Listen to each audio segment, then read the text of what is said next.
누구도 의지할 데가 없고 어디도 갈 곳이 없을 때, 아무도 의지할 데가 없고 정말 어디를 가야 되나, 누구를 의지해야 되나, 앞에 아무것도 아니고 사면초가일 상황. 나는 어디로 갈까? 나를 받아줄 곳이 있을까? 다윗이 딱 그런 상황에 처해 있습니다. 집으로도 갈 수 없어요. 유일하게 마지막 내가 안식처가 있다면 집인데 집에도 갈 수 없습니다. 그리고 정말 하나님처럼 믿고 의지했던 사무엘도 더 이상 다윗을 보호할 수가 없었어요. 그리고 무엇보다도 마지막 보루로 믿었던 요나단, 정말 다윗을 자기 목숨보다 더 사랑했습니다.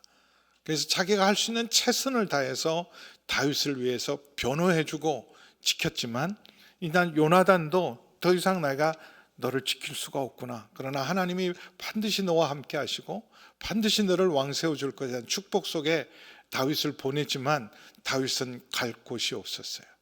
그래서 유일하게 그래도 그곳은 거기 가면 나를 받아주겠지, 그래서 찾아간 곳이 놉이라는 제사장 마을 성소로 찾아갑니다. 그럼 그 소설이기는 하지만 더 사실은 실화보다 더 생생한 소설이 레미제라블입니다. 프랑스 혁명 당시의 상황을 가장 잘 묘사했던 작품이죠. 그 주인공 장발잔, 뭐 큰 죄, 어마어마한 죄를 진 게 아니에요.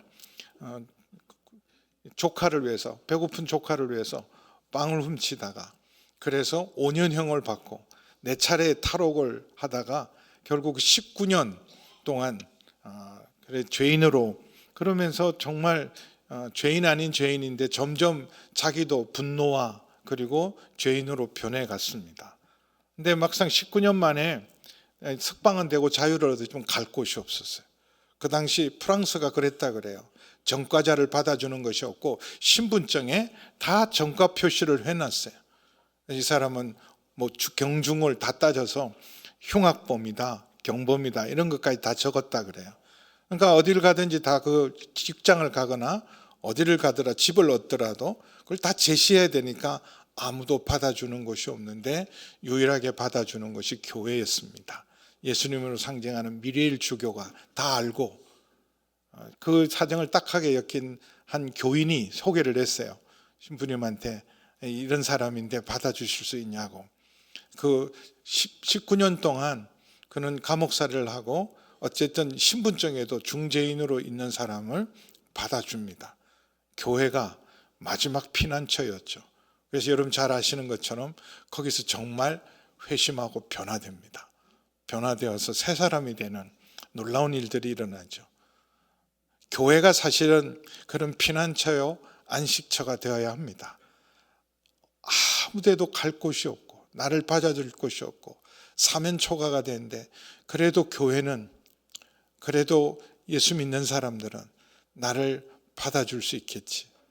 제가 지금도 지금도 생각하면 너무너무 마음이 무거운 일이 있어요. 제가 연예인 기독신우회를 지도한 적이 있습니다. 한 3년 지도하고 미국으로 가는 바람에 그걸 중단되었다가 다시 한국으로 돌아왔어요. 6년 만에 돌아오고, 그건 한 10년 만에 연예인 신우회에서 신실하게 있던 탤런트 집사님이 찾아오신 거예요. 혼자서. 항상 긍정적이고 열심히 성경 공부했던 분을 기억해서 너무 반가워서, 그래서 잘 오셨다고. 근데 혼자 왔는데 여느 때와 좀 다르기는 하지만 저는 너무 오래간만이고 너무 반가워서 찾아왔는데, 그 다음 주에 바로 극단적인 선택을 했어요.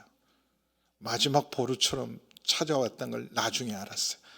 그때 제가 얼마나 미련했던지, 영적으로 조금만 센스가 있었으면 이분이 아무데도 갈 곳이 없구나, 의지할 데가 없어서 그냥 왔다는, 저는 너무 반가운 나머지 오래간만에 만났으니까 오래간만에 찾아왔다 그냥 안부 묻고 그랬는데 얼마나 공허했겠어요. 자기는 마지막 지푸라기라도 붙들러 왔는데 뭐 안부 묻고 쓸데없는 거 묻고, 그래서 돌려보냈던 그게 지금도 마음의 무거움으로 남아 있습니다. 나를 유일하게 받아줄 곳, 의지할 수 있을 곳. 그래서 교회를 왔는데 교회조차도 내 마음을 전혀 이해하지 못하고 위로가 되지 않으면 갈 데가 없어요. 그래서 다윗이 선택한 곳은 바로 높 제사장의 마을입니다. 제사장의 마을, 그곳에는 내가 유일하게 찾아가고 의지할 수 있는 곳. 그래서 21장을 보면 노브로 찾아갑니다. 제사장 마을이고 당시 이스라엘의 성소였습니다. 그곳에 가서 제사장에게 가서 방문하니까 제사장도 깜짝 놀랍니다. 크게 놀라서 떨며 다윗을 영접해요. 왜냐하면 고위공직자예요. 적어도 아히멜렉이 알기로는 22장 14절에 보면 아히멜렉은 당시만 해도 지금 이 사울 왕이 다윗을 죽이기로 결심을 하고 곧 내란 수계범으로 수변행을 내릴 거라고는 짐작도 못하고 있었어요. 지금 궁중에서만 일부 사람만 알려줬고 다윗을 제거하기로 결정했구나, 그런 건 알려졌지만 급히 도망하고 아직은 알려지지 않았기 때문에 아히멜렉은 14절에 보면 우리 22장 14절 자막 볼게요. 왕에게 대답, 왕의 모든 신하 중에서 다윗까지 충실한 자, 그는 왕의 사위, 왕의 호위대장, 왕실에서 존귀한 자가 갑자기 연락도 없이 찾아온 거예요. 그러니까 보통은 수행원들과 함께 오고 미리 통보를 합니다. 제사장들을 찾을 때, 이런 고위공직자가 제사장을 찾을 때, 국가에 큰 문제가 있을 때, 그래서 하나님 앞에 기도해야 되고 응답을 받아야 되고 축복을 받아야 될 때 늘 오는 기본적인 절기가 있어요. 반드시 하나님 앞에 가서 해야 될 기본적인 절기도 아니고 갑작스럽게 연락도 없이, 그것도 수행원도 없이 이런 고위공직자가 찾아오니까 크게 놀랐어요. 무슨 일은 있나 보다, 국가에 무슨 변고가 있나, 아니면 무슨 전쟁을 준비하고 있나, 그렇게 해서 물어봅니다. 왜 혼자 왔냐고, 여느 때와 달리. 그랬더니 다윗이 그대로 말할 수가 없잖아요. 사울 왕이 나를 죽이려고 해서 갈 데가 없어서 당신에게 왔다, 그럴 수는 없으니까 그냥 애둘러서 둘러댑니다. 실제로는 거짓말을 한 거죠. 근데 성경을 보면서 깜짝깜짝 놀라는 것은, 여러분, 다윗은 하나님의 마음에 합한 사람이고 이스라엘 사람들이 가장 사랑하고 존경하는 왕입니다. 우리가 세종대왕 그럴 때 얼마나 우리가 자부심이 있습니까? 근데 막 세종 임금이 거짓말도 하고 막 이런 간음도 하고 막 이런 걸 여러분 세종실록에 기록했다 그러면 얼마나 실망스럽겠어요. 세상 역사는 그런 거 기록하지 않지만 성경은 다윗도 자기가 정말 어디로 가고 의지할 수 없을 때 살아남기 위해서 거짓말을 할 수밖에 없었던 연약한 인생이었다, 그렇게 우리에게 정직하게 얘기해 줘요. 그래서 성경이 정말 성경이에요. 이렇게 감추지 않잖아요. 그래서 둘러댑니다. 내가 비밀명, 왕이 아무에게도 알리지 말고 누구에게도 알리지 말고 비밀이 수행할 일이 있어서 나를 먼저 보내고, 앞으로 내가 가서 이 사람들을 만나기로 약속한 장소가 있는데 지금 아무 준비 없이 너무 급히 나오느라고, 지금 음식도 먹은 지가 며칠이 됐고 못 먹은 지가 며칠이 됐고 앞으로도 비상식량이 필요해서 그래서 먹을 걸 구하러 왔다고 그렇게 대답을 합니다. 그러면서 3절에 보면 당신의 수중에 무엇이 있습니까? 떡 5덩이나 무엇이나 있는 대로 내게 주십시오. 적어도 여기 먹을 것 정도는 떡 5덩이. 다윗은 희한하게 5와 연관된 게 많아요. 돌멩이도 5개 주어요. 골리앗과 싸울 때 엘라 골짜기에서 돌멩이 5을 주었다. 그리고 여기 떡도 5개. 또 떡 5개와 연상되는 것은 오병이의 기적이기도 합니다. 보리떡 5개와 물고기 2마리로 예수님은 5,000명을 배불리 먹이셨습니다. 어쨌든 떡 5덩어리나 무엇이나 있는 대로 내게 주소서. 지금 사실은 와서 갈 데가 없으니까 나 여기 한두 달 좀 머물 수 있습니까? 그럴 수 있을 것 같은데 지금 여기도 여의치 않은 걸 알고 여기 머무는 게 필요한 게 아니라 음식이 필요합니다. 내게 음식을 줄 수 있습니까? 교회로 오는 어려운 분들 중에서 그런 분들이 계세요. 정말 배가 고파서 먹을 걸 찾아서. 가끔 보면 좀 곱게 와서 얌전하게 드시고 가시면 좋은데 막 큰 소리 치고 막 사람들하고 싸우고, 그래서 이제 여러분들이 힘들어서 저분 안 왔으면 좋겠다. 그런데 여러분, 배고픈 사람 먹여야 돼요. 그렇잖아요. 고양이도 개도 길거리 버려졌으면 돌봐야 되는데 하물며 하나님의 형상을 가진 사람이 다른 데를 두드린 것도 아니고 교회에 와서 이게 먹을 것을 구하는데, 여러분 크게 눈치 주지 마시고 그냥 기양 주려면 그냥 하나님 보내셨다 그래서 잘 대접해야 돼요. 어쨌든 먹을 걸 있는 대로 주소서. 하필이면 먹을 게 아무것도 없었어요. 그것도 신기하죠. 이게 먹을 게 아무것도 없는 게 말이 안 되기는 하지만, 그래서 지금 보통 떡은 없고, 근데 유일하게 줄 수 있는 것 중에 하나가 거룩한 떡인데, 거룩한 떡은 4절에 보면 거룩한 떡밖에는 없다. 근데 그 거룩한 떡은 6절에 보면 진설병이에요. 하나님 앞에 일주일 동안 드렸던 이 떡입니다. 성소에 들어가면, 제사장의 방이죠. 제사장의 방에 들어가면 하나는 촛대가 있어요. 등대죠. 사실은 촛대가 아니라 등대가 있고, 그 다음에 분향단, 늘 하나님 앞에 기도의 향을 올리는 분향단, 그리고 떡상이 있습니다. 그래서 그 레헴이라는 떡상, 하나님의 임재의 떡이에요. 하나님 백성을 먹이시고 돌보시고 함께하는 12개의 빵을 올려놓습니다. 그래서 안식일마다 갈아내요. 그래서 안식일, 예를 들면 우리는 주일마다 드렸다가 다 한 주간 동안 내내 하나님께 진설했다가, 그리고 또 주일이 되면 바꿔서 새로운 떡으로 해놓고, 그 일주일 동안 진설한 떡은 버리면 안 돼요. 거룩한 떡이기 때문에 그건 제사장이 먹는 음식입니다. 그래서 레위기 24장 잠깐 보시면 이걸 하나님이 딱 말씀으로 규정을 해놓았어요. 레위기 24장 5절에서 9절인데요. 자, 5절, 그래서 12개 10분의 2 에바, 양도 딱 정했죠. 6절 보세요. 그래서 두 줄로, 12개지만 두 줄로 6개 6개를 잘 진설해서 정결한 유황을 그 위에 올려서 하나님께 드리는 거예요. 8절, 자, 같이 읽으면 8절 9절 우리 함께 읽겠습니다. 시작. 안식일마다 이 떡을 여호와 앞에 항상 진설할지니 이는 이스라엘 자손을 위한 것이요 영원한 언약이니라. 이 떡은 아론과 그의 자손에게 돌리고 그들은 그것을 거룩한 곳에서 먹을지니 이는 여호와의 화제 중 그에게 돌리는 것으로 지극히 거룩함이니라. 이는 영원한 규례니라. 이거는 오직 제사장들만 먹는 음식이고 집에 사택에 가서 못 먹습니다.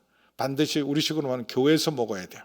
가끔 저희는 음식을 싸주세요. 우리 부엌에서. 그럼 저는 사택에 가져갑니다. 근데 원래 이 진설병은 사택에 가져가도 안 돼. 이거 그냥 그 자리에서 먹어야 돼. 교회에서 다 먹고 성소에서 하나님 앞에서 먹고 끝내야 되는 음식입니다. 그거 지금 유일하게 남아 있는데, 그런데 그거는 제사장 외에는 먹을 수 없는 걸 대제사장도 알고 다윗도 알고 있어요. 근데 다윗이 그걸 요청을 해요. 근데 조건이 있어요. 제사장도 줄 수는 있는데 요건이 있는데 3일 동안 여자와 동침하지 않아야 된다. 그게 그 당시는 이런 여자와 동침하는 걸 하나님 앞에 나갈 수 없는 조건이었어요. 근데 그러면 내가 죽겠다. 앞으로 너와 함께하는 사람들도 3일 동안 여자랑 동침하지 않아야 된다. 그랬더니 아니 이 중요한 임무를 띠고 왔는데 우리가 그럴 리가 있겠습니까? 그럴 일 전혀 없습니다. 그랬더니 6절에 보면 제사장이 그 거룩한 떡을 주었다. 이거 법 위반 아닙니까? 교회법 위반 아닙니까? 이거 주면 안 되잖아요. 근데 하나님은 제사장만 먹는 떡이지만 가난하고 배고픈 자들에게는 나눌 수 있었어요. 왜냐하면 예수님이 마태복음 12장 1절에서 4절에 보시면 제자들이 배가 고파서 지나가다가 남의 밀밭에 있는 밀을 이렇게 한 움큼 집어서 각자 이렇게 부벼서 먹었어요. 그랬더니 그걸 노리고 있던 바리새인들이 안식일을 범했다고 추수한 거예요. 추수하고 탈곡했대요. 아니 그 손으로 잠깐 따서 비벼서 먹는 거, 그것도 추수하고 탈곡하고 안식일에 일했다고 고발을 한 거예요. 비난을 한 겁니다. 사실은 이런 남의 밭이지만 길가에 나 있는 이런 알곡들은 그냥 나그네들의 권리였어요. 가난한 사람들의 권리고 배고픈 자의 권리였어요. 이 낫을 가지고 베어갈 수는 없어요. 그건 도둑질이에요. 그러나 손으로 배고파서 이렇게 한 움큼 먹는 거는 괜찮은데 그게 안식일 날 했으니까 안식일을 범했다는 거예요. 그래서 예수님이 바로 이 사건, 다윗이 제사장만 먹는 떡을 먹었던 이 사건을 들어서 줄인 자가 안식일이라도 먹는 것은 죄가 되지 않는다. 마태복음 12장 1절에서 4절 볼까요? 예수께서 안식일 밀밭 사이로 가실 때 제자들이 배가 고파서 이석을 잘라 먹으니 그걸 노리고 있던 바리새인들이 바로 비난합니다. 보시오, 당신의 제자들이 안식일에 하지 못할 일을 합니다. 이런 한심한 사람들을 보면 예수께서 이르시되 다윗이 자기와 그와 함께한 자들이 시장할 때 한 일을 잊지 못해. 이 일들을 케이스로 괜찮다, 정당하다 같이 읽어볼게요. 시작. 그가 하나님의 전에 들어가서 제사장 외에는 자기나 그와 함께한 자들이 먹어서는 안 되는 진설병을 먹지 아니하였느냐. 그렇게 해서 그가 사실 다윗이 갔던 것 중에 이유 중에 하나도 여기 내가 한두 단 좀 은거할 수 있습니까? 거처를 구한 것도 아니라 사실은 이 빵을 구하러 간 거예요. 그래서 빵을 얻었으면 그냥 갈 줄 알았는데 뜬금없이 칼과 창을 구해요. 여기 혹 칼이나 창이 있습니까? 8절에 보면 여기 당신의 수중에 창이나 칼이 있습니까? 아니 교회 와서 여기 혹시 총이 있습니까? 이러면. 근데 우리 교회 총이 있더라고요. 나 없는 줄 알았는데 우리 수양관에 총이 있어요. 무슨 총이 있냐면 가스총이 있어요.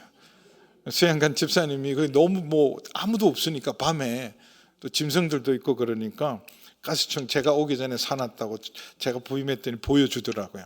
그래서 목사님 가져가실래요? 그래서 no, 여기서 그냥 쓰시라고 그거 다 신고해서 있는데, 근데 이게 총이나 칼을 구하는 것처럼 칼이나 창이 이거는 정말 이거 말이 안 되잖아요. 어디 성소에서 교회 와서 이걸 구하나? 근데 그 당시 제사장들이나 레위 사람들이 칼을 정말 가지고 있었을까? 근데 출애굽기 32장에 보면 여러분 황금 우상 송아지 사건 때문에 하나님의 진노가 임합니다. 싹 다 제거하고 너랑 다시 시작할 때 하나님께서 모세의 중보를 들으시고 진노를 거두실 때 주동자들은 심판을 하게 합니다. 그 주동자를 심판하는데 앞장섰던 사람이 레위 사람들이에요. 출애굽기 32장 26절 27절 보겠습니다. 이에 모세가 진문에 서서 이르되 자 하나님 편에 서서 이 황금 송아지 우상을 섬기자고 이집트로 다시 돌아가자 그랬던 사람들 주동자들을 너희가 친구든지 가족이든지 심판해야 된다. 그럴 때 레위 자손들이 나옵니다. 그래서 그들에게 무슨 명령을 합니까? 이스라엘 하나님 여호와께서 이렇게 너희는 각각 허리에 칼을 차고 레위 사람들 제사장들 칼이 있었어요. 그래서 3,000명이 그날 심판을 받습니다. 그래서 하나님의 진노가 제거돼요. 그러니까는 제사장도 자기 방어를 위해서 또 소나 양을 잡으니까 그 칼 없이는 불가능해요. 그래서 그 칼과 창이 있습니까? 그랬더니 여기는 다른 칼과 창은 없고 유일하게 있는 무기라면 네가 엘라 골짜기에서 죽인 골리앗의 칼이 보자기에 쌓여 에봇 뒤에 있다. 왜 골리앗 칼이 거기 있을까요? 전리품이에요. 하나님의 위대한 승리를 기념하기 위해서 성전에 하나님께 바친 전리품입니다. 그래서 성소에 예배를 드리러 오는 사람마다 우리가 망할 뻔했는데 저 전쟁에서 우리나라 진짜 끝장날 뻔했는데 하나님이 다윗을 통해 위대한 승리를 주신 기념물이고 전시품이라 올 때마다 하나님이 함께 하시고 지키시는 나라라는 것에 대한 힘을 주는 것이라 에봇 뒤에, 에봇은 보통 이렇게 하나님께 물을 때 쓰는 거거든요. 하나님 이 전쟁에 나가도 됩니까? 이 기근을 하나님 지금 우리가 무슨 죄를 지었습니까? 이런 거 물을 때 쓰는 건데 어쨌든 그 에봇 뒤에 있으니까 혹시 그거라도 필요하면 가져가라. 왜요? 기정자가 다윗이니까. 다윗이 사실은 이게 여기 있는 걸 몰랐을 리가 없어요. 그 칼의 소재를 몰랐을 리가 없잖아요. 평범한 사람도 아니고 그는 이미 군대 장관이고 그리고 왕의 사위고 그러니 이 칼이 어디 있는지 관심이 없을 수가 없었을 거예요. 여기 있는지 어쩌면 알고 그걸 찾았을지도 모릅니다. 그래서 9절 우리 다시 한번 읽을게요. 같이 읽습니다. 시작. 제사장이 이르되 내가 엘라 골짜기에서 죽인 블레셋 사람 골리앗의 칼이 보자기에 쌓여 에봇 뒤에 있으니 내가 그것을 가지려거든 가지라. 여기는 그것밖에 다른 것이 없느니라 하는지라. 다윗이 이르되 그 같은 것이 또 없나니 내게 주소서 하더라. 그 같은 것이 또 어디 있겠습니까? 그보다 더 큰 힘이 없겠습니까? 근데 왜 갑자기 칼을 찾았을까? 물론 갑자기 도망하는 바람에 맨손으로 나와서 지금 음식도 부족하고 비상식량도 없고 그리고 자기 집을 지킬 만한 무기도 없어서 구하는 거였지만 다른 데도 아니고 성소에서 갑자기 칼을 찾았던 것은 7절에 있는 도액 때문입니다. 7절 우리 함께 읽어보겠습니다. 시작. 그날에 사울의 신하 한 사람이 여호와 앞에 머물러 있었는데 그는 도액이라 이름하는 에돔 사람이요 사울의 목자장이었더라. 도액을 딱 발견하는 순간 어마어마한 위기의식, 그러지 않아도 지금 다윗은 엄청난 위기의식 가운데 있는데 이때 아마 소름이 확 끼쳤을 거예요. 와, 도액이 여기 와 있네. 이 사울의 감시망이 여기까지 와 있는 거와 똑같아요. 측근 중에 측근입니다. 사울의 목자장인데, 근데 이 사람은 에돔 사람이에요. 에돔 사람이 왕의 측근이 됐다는 것은 대단한 일이죠. 이 사람은 진짜 어떻게 생각하면 아웃사이더 중에 아웃사이더입니다. 그는 정말 외부인 중에 외부인인데 이 자리까지 온 것은 사람이 얼마나 출세와 자기의 이 자리를 위해서는 모든 걸 수단과 방법을 가리지 않고 여기까지 온 사람이에요. 근데 이 사람이 여기 여호와 앞에 머물러 있었다. 그 당시는 신정국가였기 때문에 여러분 그냥 모든 사람이 교회 가고 예배 드리는 게 당연할 때입니다. 근데 다윗이 갈 그때 딱 있었던 거예요. 그러니까 마치 레이더망에 CCTV에 딱 걸린 거나 똑같아요. 사울의 CCTV에 딱 걸린 거나 마찬가지입니다. 그 현장에 있었던 사건. 근데 칼빈은 이 사람에 대해서 보니까 이렇게 기록을 했어요. 성경에 있는 가장 악한 사람이다. 악당 중에 악당, 최악의 악당이 바로 이 도액이었다. 나중에 이제 다음 주에 설교를 하겠지만 이 사람 때문에 노베 제사장 85명이 몰살을 당합니다. 그게 칼을 휘두른 사람이 이 사람이에요. 여러분 생각해 보세요. 교인이라면 교회를 핍박하고 박해하고 성직자 죽이는 일에 앞장서겠어요? 말리겠죠. 아예 건놈아. 아무리 이 사람들이 내란 세력이고 내란에 협조했다 할지라도 그러면 안 됩니다. 그래야 될 거 아니에요? 무고한 사람들이에요. 그런데 제가 그 증인입니다. 제 눈으로 똑똑히 봤습니다. 저것들 싹 다 내란 세력 맞으니까 죽여야 됩니다. 앞장서서. 신하들이나 군인들은요 아무도 손대기를 싫어했어요. 하나님의 사람들인데 저거 손대면 안 된다는 걸 다 알고 있는데 앞장서서 나갔던 사람이 도액입니다. 근데 그전에는 예배 드리고 있어요. 그러나 이렇게 예배 드릴 때는 다 천사처럼 앉아있지만 결정적인 사건일 때 그의 본색이 드러납니다. 그래서 깜짝 놀라고 충격적인 일들이 교회 안에 일어날 때가 많아요. 성찬상을 없는 사람이 있고 교회 안에서 난투극을 벌리지를 않나. 지금도 제가 아는 우리 교회 부목사님으로 계셨다가 지금 교회에 있는데 그게 막 여러 가지 문제가 생겨서 그 목사님 잘못한 게 하나도 없어요. 근데 막 지금 용력이 동원돼서 예배 드리러 오는 교인들을 막 내쫓고 위협하고 그래서 뭐 권사님 중에 다친 분도 계시고 이런 일들이 교회 안에서 일어나요. 사조하는 사람들이 있습니다. 여러분 역사적으로 여러분 이단들도 교회 안에서 다 형제인 줄 알았어요. 신자인 줄 알았습니다. 열심히 있는 사람들인 줄 알았어요. 우리 교회도 여기 신천지 있다며요. 여기 지금 앉아 계셔서 예배 드릴지도 몰라. 옆에 분 한번 보세요. 너 신천지 아니야? 아니, 그래서 공식적으로 막 우리 교인들 성경 공부하러 끌고 간다고 그러더라고요. 제가 그때 코로나 때 알았어요. 우리 교회 주변에 신천지 공부방이 4군데나 있어요. 그래서 요새 그런 분이 교회 나온대요. 여기 앉아 계시면 회개하시기 바랍니다. 우리 교인들은 넘어가지도 않을 뿐더러 그런 짓 하지 마시고 회개하세요. 하여튼 이단도 교회 안에 있고 교회를 무너뜨리는 자들, 스탈린도 신학생이었어요. 김일성이는 어머니가 권사님이었어요. 외삼촌이 목사입니다. 다 교회를 무너뜨린 사람, 교회를 아는 사람이에요. 그 사람들이 앞장서서 무너뜨리는데 앞장섰던 도액 같은 사람. 그래서 이런 사람이 있어도 놀라지 마세요. 교회 안에는 거룩한 사람도 있고 이런 정말 사단이 심어놓은 존재도 있습니다. 겉으로 보기에는 야 저런 고위공직자가 국회의원이 저런 장관이 교육 공직자가 예배 다 나오셨네. 그런데 다 쏘고면 안 됩니다. 진짜 그리스도인들이 있을 수 있지만 그냥 신앙은 거룩한 장식품으로 사용하고 하나님이 목적이 아니라 수단이고 신앙과 교회를 이용하는 사람들이 많아요. 내 정체성은 나는 국회의원이다, 대통령이다, 나는 재벌이다가 정체성이 아니에요. 하나님 앞에 올 때는 나는 그리스도인입니다. 이게 자기 정체성이 돼야 돼요. 내가 이전에 한번 그 미국 시카고 윌로크릭에 있었던 리더십 서밋에 그 리더십 뭐 하여튼 그 정상들이 모이는 그런 리더십 세미나에 가서 그 당시 월마트 부회장 창업자예요. 회장과 함께 창업했던 분들이 크리스찬이라 그분이 주강사로 나와서 소개를 했어요. 월마트 부회장님이시고 뭐 타이틀이 많아서 딱 등장했는데 그분이 이랬어요. 저는 그리스도인입니다. 저는 무슨 부회장이 하나님 앞에 이게 다 무슨 소용이 있습니까? 저는 그리스도인. 그 정체성이 중요한 거예요. 교회 왔을 때 저 사람이 세상에 뭐다가 중요한 게 아니에요. 세상의 계급장은 하나도 안 중요해야 돼, 여기는. 그래서 세상에서 대우받던 사람이 교회 와서 대우받으면 안 됩니다. 세상에 받던 대우대로 나도 특별 대우해도록 안 그래요. 여기는 하나님 앞에는 누구도 특별 대우가 없습니다. 오히려 특별 대우를 받아야 될 사람은 약한 자들이죠.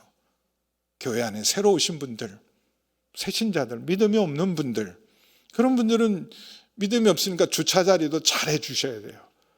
자리 잡는 것도 잘해 주셔야 돼요. 늦게 온 주제에 뭐 그냥 안으로 앉아 그러지 말고 안쪽으로 옮겨 주세요. 믿음이 강한 자가 약한 자의 짐을 져야 돼. 근데 꼭 오면 내가 일찍 와서 이 자리 지키고 있으니까 버티고 계시는 분들이 계세요. 이해는 되지만 여러분 그 자리 하나도 양보를 못 해요. 안으로 들어가세요. 그러면 감사하게 들어가세요. 그러면 내가 뭐하러 빨리 와? 뭐 이런 마음을 먹고.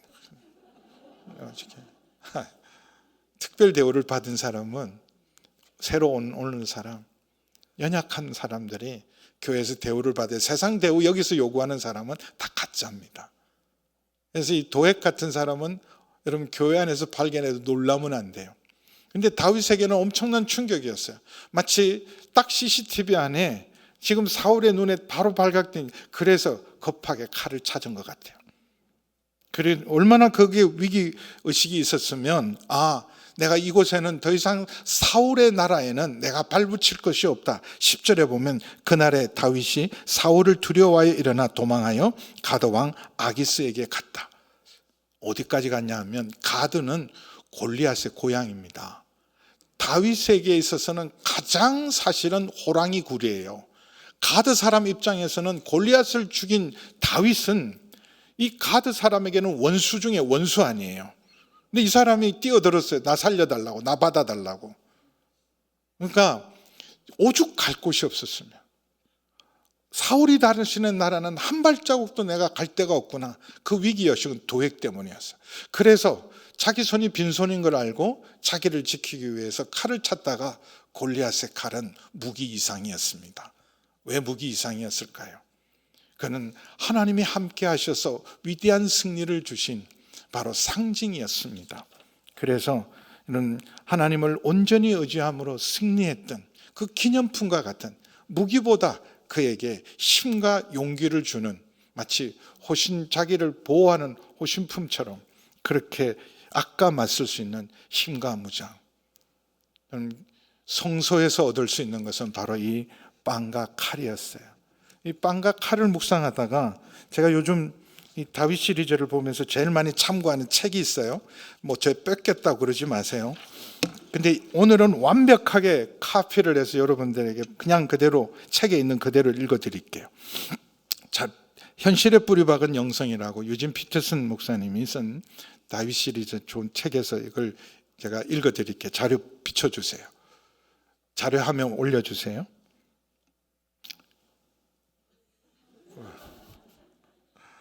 네. 그 유진 피터슨이 이렇게 결론을 내렸어요. 노베에서 일어났던 일에 비추어 내 삶을 바라볼 때 나는 성소란 단지 하나님에 대한 나의 인식과 관계만 깊어지는 단순한 예배의 자리, 기도의 자리가 아니라 다윗처럼 빵과 칼을 얻는 곳이다. 든든한 양식과 전투용 무기를 얻는 곳이다. 빵과 칼은 이 두 단어는 모두 성경에서 하나님의 말씀을 가르치는 말로 종종 쓰인다. 그렇죠? 히브리서 4장 12절에 하나님의 말씀은 살았고 운동력이 있어서 좌우의 날선 어떤 것보다 예리하여 혼과 영과 관절과 골수를 찔러 쪼개고 우리의 마음과 생각을 다 드러내는 살아있는 말씀은 어떤 예리한 칼보다 더 예리하고, 에베소서 6장 17절에는 성령의 검 곧 하나님의 말씀을 가지라. 칼이죠. 빵과 칼입니다. 그래서 이 하나님 말씀은 생명의 양식이다. 영혼의 양식이고, 바로 하나님의 말씀은 또한 우리를 지키고 악의 무리와 대적해서 싸우는 성령의 검이기도 합니다. 그래서 이 말은 말장난에 불과한 것이 아니라 깊은 체험을 담은 실제다. 궁지에 몰려 양식도 무기도 없이 필사적으로 도망칠 때 우리는 성소를 찾는다. 거룩한 장소를 찾는다. 그러면 거기에서 놀라운 일이 일어난다. 그 거룩 속에서 생명력을, 삶을 깊이 있게 하는 힘을 발견한다. 위험에 만나 약해질 대로 약해진 채 성소에 들어온 우리는 어느새 그 위험과 정면으로 맞설 수 있는 힘과 무장을 갖추게 된다. 이러한 성소의 영성은 그리스도인의 삶에 있어서는 없어서는 안 될 근본적인 영성이다. 우리에게는 달려 들어갈 수 있는 성소가 필요하다. 우리는 신앙을 대적하는 이 위험한 세상 속에서 성소 없이는 삶을 이어갈 수가 없다. 우리에게는 하나님과 하나님의 공급이 필요하다. 거룩한 삶을 위해 거룩한 장소가 필요하다. 그것이 바로 교회입니다. 근데 때로는 교회도 여러분 온전한 힘과 능력을 얻을 수 없어서 우리가 수양관을 찾기도 합니다. 그리고 우리 지금 유혜령 교수님도 함께 예배 드리고 있는데, 우리 예번 영성센터로 해서 기독교 개신교 최초로 영성센터를 일반 기도원이 아니라 소수의 기도하고 깊이 하나님 앞에 나아갈 수 있는 사람들을 위해서 영성센터를 지금 짓고 있습니다. 근데 여러분 이런 분들이 있어요. 목사님, 나는 교회 나갈 기력도 없고 그거 수양관 찾아가는 거 사치입니다. 나는 단 한순간도 지금 어디로 갈 수가 없어요. 그런 성소는 사치입니다. 또 교회 가도 힘을 얻고 위로를 얻는 게 아니라 시험 들어요. 그럴 때 우리 일상에 거룩한 성소를 스스로 찾아야 되고, 일상이 하나님의 임재 가운데 나타날 수 있도록, 그래서 우리가 경건 훈련을 하는 거예요. 큐티를 하는 이유, 어떤 분은 사무실이 너무 분주하고 바빠서 자기가 사무실에 있으면 사람들이 계속 찾고 전화가 오니까 비서에게 말해놓고 화장실로 들어간대요. 아침마다 화장실에는 아무도 안 찾으니까. 화장실 볼일 보러 간 게 아니에요. 내가 그래서 어떻게 거기서 큐티하고, 그때 너무 집중이 된대. 너무 집중이 된대. 자기는 그것이 아침에 출근하면 자기의 성소래요. 여러분 잘 아시는 하나님의 임재 연습에 나오는 로렌스 형제는 수도 원장도 아니고 전문 수도사도 아니고 그 수도원에서 가장 세속적인 일을 하는, 부엌에 부엌 살림을 차리고 부엌을 돌보고 바깥에 나가 시장을 보고 재정을 담당하는 사람이었는데, 그는 그의 성소를, 여러분 저 깊은 골방이 아니라 그냥 부엌 바닥이 그의 성소였어요. 이렇게 폭적거리는 우리 이런 친교실 부엌에서 그곳을 성소로 삼아서 그 수도원에서 가장 경건한 하나님의 사람으로 변화되어 갑니다. 하루의 일상을 마치고 그는 부엌 땅바닥에 그냥 코를 대고 엎드려서 하나님의 임재를 연습했어요. 요한 웨슬레 어머니가 19명의 자녀를 낳았대요. 그래서 대부분 또 중간에 죽고 해서 10명의 자녀를 키웠으니까 목사님 가족이 무슨 방이 많겠어요? 집이 넓었겠어요? 그리고 무슨 짬을 내서 내가 수양관 좀 갔다 올게, 그럴 수도 없잖아요. 근데 아이들에게 이렇게 말해요. 엄마가 이 앞치마를 이렇게 들고 있으면 하나님과 대화하는 중이니까 그때는 하나님과 대화하는 시간이야. 그래서 요한 웨슬레가 종종 기억할 때 엄마는 자주 앞치마를 이렇게 쓰고 계셨다. 그것이 그분의 성소죠. 하나님 앞에 세상의 이런 시험과 고난과 악 앞에 둘러싸여서 사면초가로 어디로 갈 데 없어서, 천부의 의지 없어서 손 들고 갑니다. 갈 곳이 아무 데도 없을 때, 여러분 일상이 성소로 훈련을 하지 않으면 여러분 그냥 무너집니다. 그때는 교회 나갈 힘도 없을 수도 있어요. 교회 나와도 저 같은 사람 만나서 아무 위로도 못 받고 삶을 포기할 수도 있습니다. 여러분 스스로가 빵과 칼을 얻으셔야 돼요. 생명의 양식과 나를 지킬 수 있는 영적인 무기를 가지셔야 돼요. 그것이 여러분의 골방이든, 여러분 부엌, 가장 복잡한 부엌이든, 아이들 소리 때문에 단 한순간도 내가 쉴 수 없는 공간도 성소로 만들 수 있습니다. 그래서 말씀이 여러분을 지키고, 말씀이 여러분을 힘을 주고 새롭게 해서 여러분 모든 악과 어둠을 이기고 절망과 낙심을 이기고 승리하는 여러분 되기를 주님의 이름으로 축원합니다. 기도하시겠습니다. 아버지 하나님, 어디에도 의지할 데가 없고 갈 곳이 없을 때 하나님의 임재 가운데 나가기를 원합니다. 우리 교회가 그 성소가 되게 하시고, 하나님 기도의 골방이 성소가 되게 해주시고, 때로는 수양관이, 영성센터가 골방이 되게 해주시고 성소가 되게 해주시되, 우리 일상이 주님을 임재를 체험할 수 있는 성소가 되게 하여 주시옵소서.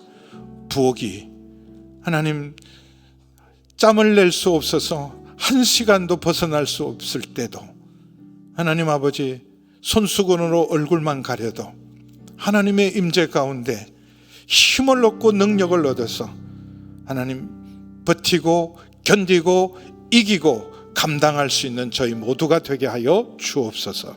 예수님의 이름으로 기도하옵나이다.